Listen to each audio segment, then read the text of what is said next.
اللہ کے رسول صلی اللہ تعالی علیہ وسلم نے ارشاد فرمایا کہ ایک مسلمان کا دوسرے مسلمان پر مال، خون، عزت یہ حرام ہے۔ آقا فرماتے ہیں غیبت سے بچا کرو، غیبت زنا سے بھی بڑا گناہ ہے۔ ایک زانی جب رب کی بارگاہ میں توبہ کرے گا، اپنے گناہ سے باز آ جائے گا، اللہ کی بارگاہ میں روئے گا، گڑ گڑائے گا، توبہ کرے گا، اللہ اس کی توبہ کو قبول فرما لے گا۔ لیکن نبی کریم فرماتے ہیں کہ غیبت کرنے والے کی توبہ تب تک قبول نہیں ہوتی جب تک کہ اس کو وہ معاف نہ کر دے کہ جس کی اس نے غیبت کی تھی۔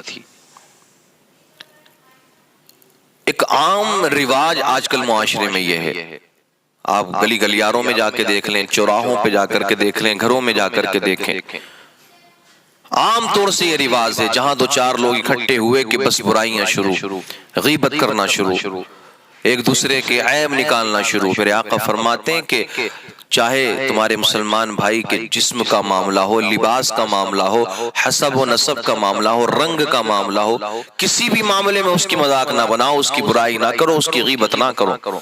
آج ہوتا ہے نا معاشرے میں کہ تو فلاں برادری سے، تو چھوٹی برادری سے ہے، یا پیچھے اس کے یہ باتیں چلتی ہیں کہ اس کی کیا اوقات، اس کی کیا حیثیت، اس کا لباس ایسا تھا، اس کا لباس پھٹا ہوا تھا، اس کا جسم ایسا ہے، اللہ اکبر، وہ لنگڑا ہے یا اندھا ہے، یا جو بھی معاملات ہیں، اللہ نے اس کو جیسا بھی رکھا ہے، لیکن یہ حق نہیں بنتا کسی کا کہ کوئی کسی کی برائی کرے، کوئی کسی کی غیبت کرے، معافی نہیں ہے اس کی، یہ دھیان رکھیں آپ حضرات۔ بے برکتی کی وجہ بھی آج یہی ہے۔ اللہ کے رسول فرماتے ہیں کہ قیامت کے دن سب سے زیادہ بدترین دو چہروں والا شخص ہوگا کہ جس کی دو زبانیں ہوں گی اور وہ آگ والی زبانیں ہوں گی۔ قرآن نے نہیں بتا دیا وَلَا يَغْتَبْ بَعْضُكُمْ بَعْضًا أَيُحِبُّ أَحَدُكُمْ أَن يَأْكُلَ لَحْمَ أَخِيهِ مَيْتًا فَكَرِهْتُمُوهُ؟ کیا تم میں سے کوئی یہ پسند کرتا ہے کہ وہ اپنے مرے ہوئے بھائی کا گوشت کھائے؟ اللہ اکبر۔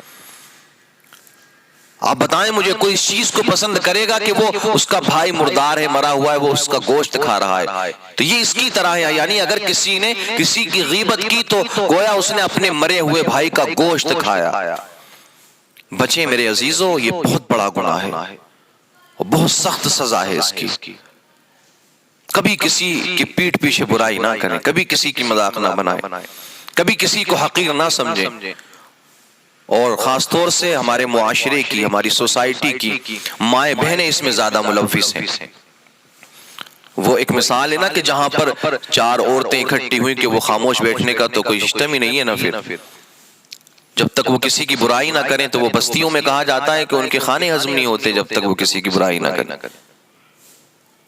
اسی طریقے سے وہ ایک شخص کی، ایک مدینہ منورہ کا ایک شخص تھا، اس کی بہن رہا کرتی تھی مدینہ کے قریب میں، شہر مدینہ کے قریب میں اس کی بہن رہتی تھی کہ اس کا انتقال ہوا۔ یہاں سے بھی لوگ گئے، اس کا بھائی بھی گیا۔ اس کی تدفین کرنے کے بعد میں جب سارے لوگ واپس آئے تو اس کے بھائی کو یہ یاد آیا کہ اس کی رقم کی ایک تھیلی تھی جو اس کی بہن کی قبر میں گر گئی ہے۔ اس نے اپنے ایک دوست کو ساتھ میں لیا، دوبارہ جاتے ہیں، قبر کو کھودا ایک سائیڈ سے اور تھیلی نکال لی، لیکن اس کے بھائی نے کہا یار میں دیکھوں تو صحیح کہ آخر میری بہن کے ساتھ قبر میں کیا معاملہ ہو رہا ہے۔ دیکھنے کی کوشش کی، رب کو کچھ اور ہی منظور تھا۔ جسے اس نے جھانکا تو اس نے کیا دیکھا کہ اس کی بہن آگ میں جل رہی ہے، عذاب جہنم میں مبتلا ہے۔ اللہ اکبر، جہنم کے عذاب میں اس کی بہن مبتلا ہے۔ اس نے فوراً قبر کو ڈھک دیا اور دوڑا دوڑا اپنی ماں کے پاس آیا اور اس نے اپنی ماں سے پوچھا، اے ماں ذرا یہ تو بتا کہ اب میری بہن کون سا اتنا بڑا گناہ کیا کرتی تھی کہ جس کی وجہ سے اس پر عذاب نازل ہو رہا ہے؟ ماں کہتی ہے بیٹا تیری بہن میں ایک عادت تھی کہ وہ ہمسایوں کے مکان پہ جا کر کے ان کی دیواروں سے کان لگا کر کے ان کی باتوں کو سنا کرتی تھی، جو باتیں وہ کیا کرتے تھے پھر وہ دوسروں سے جا کر کے بتایا کرتی تھی، چغل خوری کیا کرتی تھی، غیبت کیا کرتی تھی۔ آج جو اسے سزا مل رہی ہے قبر کے اندر وہ اسی بات کی سزا ہے۔ اس کی ایک ہیبٹ تھی، ایک عادت تھی، یہی اس کا مزاج تھا کہ دوسروں کی باتیں سننا پھر جا کر کے کہیں اور لگا دینا۔ تو ایسے ہی لوگ تو آئیں گے نا قیامت میں کہ جو آپ کے سامنے تو اور چہرہ لے کر کے آتے ہیں، پھر پھر دوسرے کے سامنے کسی اور چہرے کے ساتھ میں جاتے ہیں. آپ کہیں کچھ لیکن دوسروں کو جا کر کے وہ باتیں لگا دیا کرتے ہیں. نہ جانے کتنے لوگ ایسے ہیں اور نہ جانے کتنے ایسے لوگ آپ کو معاشرے میں مل جائیں گے کہ جنہوں نے آپس میں نااتفاقیاں پھیلا رکھی ہیں, آپس میں کئی پریواروں کو لڑوا دیا, جھگڑوا دیا, آپس میں یہاں تک کہ ہتھیار تک نکل آئے, بہت زیادہ رنجشیں پیدا ہو گئی ہیں. آج بھائی کا موجود نہیں ہے. یہ انہی لوگوں کی وجہ سے ہے کہ جو لوگ ایک دوسرے کی جا کر کے غیبت کیا کرتے ہیں, ادھر کی سن کے ادھر لگایا کرتے ہیں. ایسے لوگوں کا پھر برا حشر ہونے والا, یہ بھی آپ ذہن میں رکھیں. کوئی یہ نہ سمجھے کہ یہ غیبت کرنا, چغل خوری کرنا اور دوسروں کو ستانا, ظلم و زیادتی کرنا, یہ جب سب آپ کر رہے ہیں یہ سب ہوا میں اڑ رہا ہے.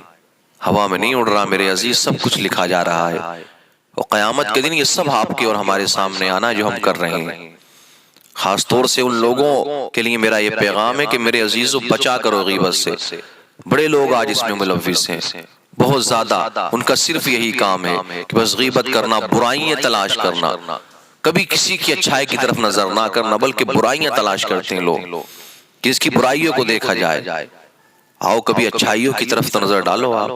اور مومن کے بارے میں تو پھر اچھا گمان کرنا چاہیے نا, ایک مسلمان بھائی کے بارے میں اپنے.